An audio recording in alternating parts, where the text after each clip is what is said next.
Hello friends, स्वागत है आप सबका हमारे यूट्यूब चैनल द वैदिक गुरुज में।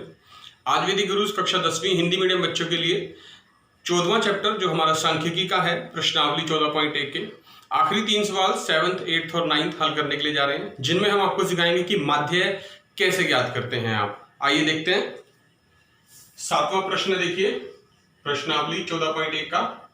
वायु में सल्फर डाइऑक्साइड SO2 की सांद्रता भाग प्रति मिलियन में को ज्ञात करने के लिए एक नगर के 30 मोहल्लों से आंकड़े एकत्रित किए गए, जिन्हें नीचे प्रस्तुत किया गया है। वायु में SO2 की सांद्रता का माध्य ज्ञात करना चाहते हैं। तो SO2 की जो सांद्रता है देखिए, वो हमारे वर्ग अंतराल के रूप में दिए हुए हैं हमें। यहाँ पर हम इसको वर्ग अंतराल लिख सकते हैं। ये वर्ग अंतराल दे रखे हैं 0.00 से 0.04, 0.04 से 0.08, 0.08 से 0.12, इस तरह से। और ये इनकी बारंबारता है मोहल्लों की, कि कितने मोहल्लों में सांद्रता कितनी है, 4, 9, 9, 2, 4, 2। अगर हम इन सबका जोड़ करें तो हमारे पास यहाँ सिग्मा FI ये कॉलम निकल जाएगा। और हमें जोड़ दिया भी हुआ है प्रश्न में कि 30 मोहल्लों की हमने बारंबारता ज्ञात करनी थी। तो जोड़ प्लस करके भी देख सकते हैं आप। 2 × 4 6 और 2 8 और 9 17 और 9 26 और 4 30। तो 30 आ गए यहाँ पर, ठीक है। अब हमें निकालने हैं इनके मध्य बिंदु यानी XI।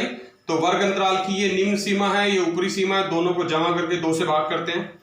0.00 और 0.04 जमा करेंगे 0.04 आएगा, और उसको 2 से भाग करेंगे तो 0.02 आ जाएगा। और वर्ग अंतराल का जो अंतर है हमारे पास वो कितना है देखिए, 0.04 से 0.08 आएगा, यानी 0.04 का अंतर है।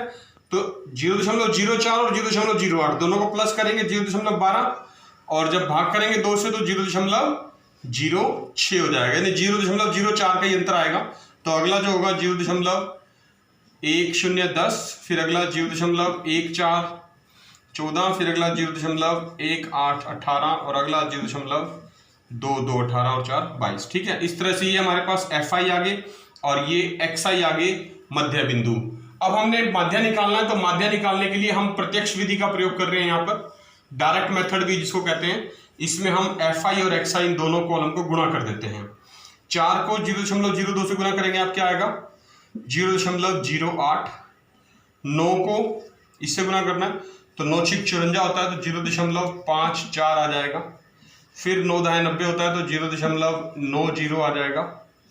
14 दूना 28 यानी 0.28, और 18 चौक 72 होता है, तो 0.72, और ये 22 दूना 44, तो 0.44। ठीक है, ये FI XI आ गया। इनको भी जमा कर देंगे अब आप, तो ये समेशन FI XI निकल जाएगा हमारे पास। देखिए क्या आएगा, 4 और 2 6 और 8 14 और 4 18 और 8 26 का 6 हासिल लगे 2, और फिर से 4 और 7 11 और 2 13 और 9 22 और 5 27 और 2 29, यानी 2.96। ये हमारे पास सिग्मा FI XI आ गया है। ठीक है, अब हमने माध्य का जो सूत्र है प्रत्यक्ष विधि का वो यहाँ लिख लिया है। देखिए x बार जो है सिग्मा FI XI बटे सिग्मा FI होता है, तो x बार बराबर सिग्मा FI XI हमारे पास आ गया था 2.96, और इसको भाग करना है सिग्मा FI से यानी कि 30 से। तो आप दशमलव हटा सकते हैं यहाँ पर इसका, तो 296/30 है ये, और दशमलव के बाद 2 अंक है तो गुना में 100 लगा सकते हैं इसको। तो ये बन गया 296/3000। आपने इसको अब दशमलव के रूप में कन्वर्ट करना, तो देखिए कर रहे हैं। मैं इसको 3 से भाग कर देता हूँ पहले, आसान बनाने के लिए।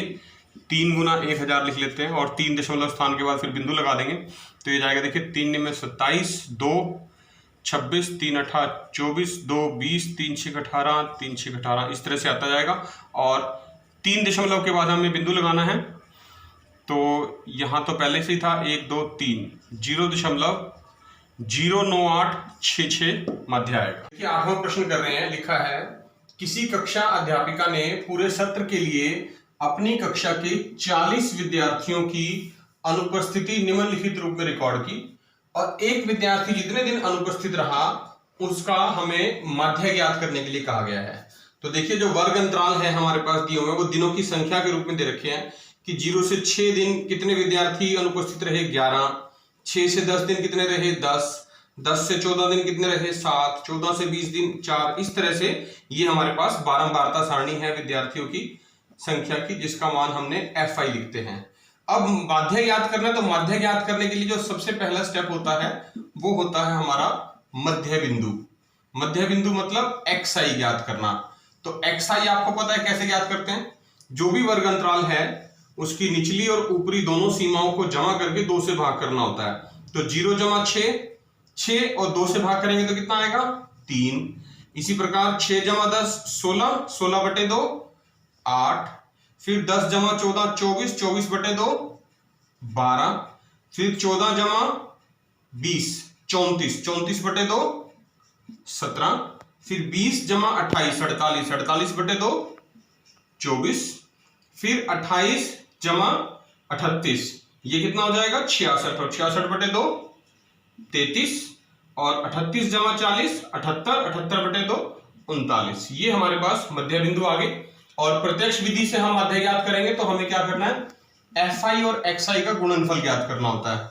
तो देखिए ये हमारा FI वाला कॉलम है, ये XI वाला, इन दोनों को गुना करके लिखना है।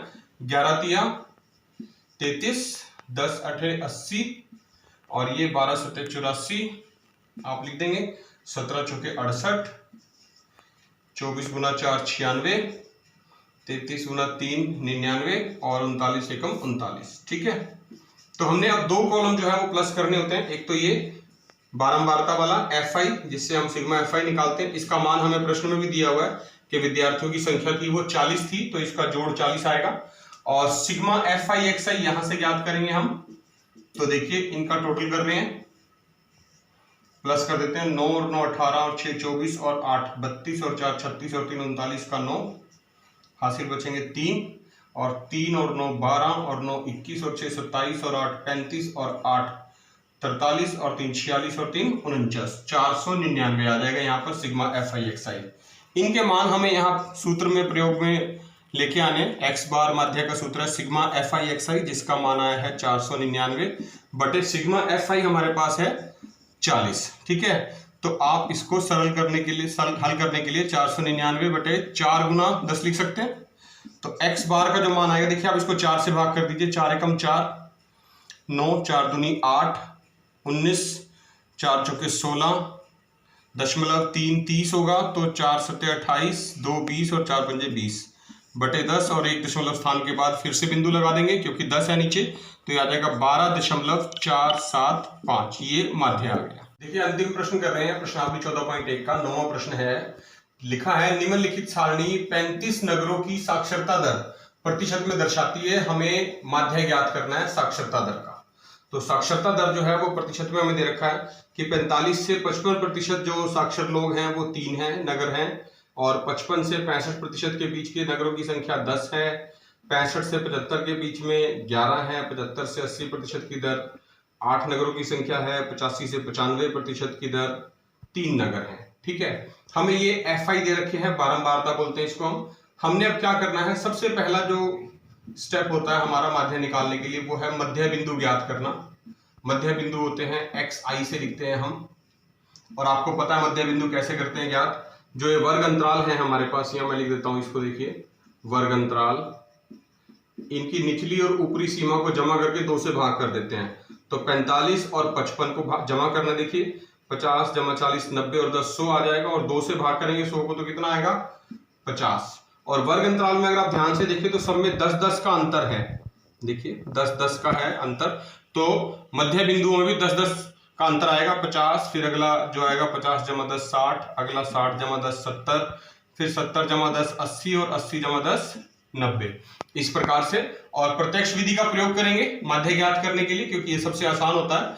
तो FI और XI का गुणनफल ज्ञात करना है, मतलब ये दोनों कॉलम FI और XI वाले को गुना कर देंगे। देखिए 50 गुना 3 150, 60 गुना 10 600, फिर 11 गुना 70 770, 11 से 70 होता है, और ये 8 8 64 यानी 640, और 9 3 27 यानी कि 270।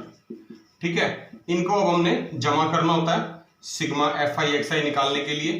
तो इन सबको जमा कर देते हैं। देखिए ये 0 का 0 आएगा यहाँ पर, 7 और 4 11 और 7 18 और 5 23 का 3 हासिल बचेंगे 2, यहाँ लिख लेते हैं। फिर 2 और 6 8 और 7 15 और 6 21 और 1 22 और 2 24, 2430 आ गया। और नगरों की संख्या हमें प्रश्न में दे रखी है सिग्मा FI, वो है हमारे पास 35। ठीक है, नगरों की संख्या 35 है। और माध्य निकालने के लिए x बार के सूत्र में इनके मान रख देंगे। सिग्मा FI XI का मान आया है 2430 बटे में सिग्मा FI का मान था 35।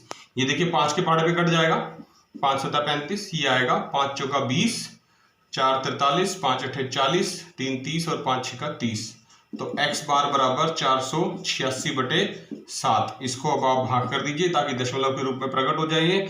ये जाएगा पहले 7 6 42, 6 बचेंगे 66, 7 9 63, दशमलव 3 30, 7 चौक 28, 2 20, 7 दूनी 14। तो 69.42% माध्य निकल जाएगा x बार। देखा बच्चों आपने, ये थे प्रश्नावली 14.1 के आखिरी के 3 सवाल, 7वां 8वां और 9वां प्रश्न, जिनमें हमने माध्य निकाला और प्रत्यक्ष विधि का ही प्रयोग करके हमने माध्य ज्ञात कर लिया है, क्योंकि माध्य निकालना प्रत्यक्ष विधि से बहुत आसान होता है। आपने इस वीडियो को पूरा देखना है, इन क्वेश्चंस की अच्छे से प्रैक्टिस करनी है और कक्षा 10वीं के ज्यादातर बच्चों के साथ इस वीडियो को आपने शेयर भी करना है ताकि सभी बच्चे इसका लाभ उठा सकें।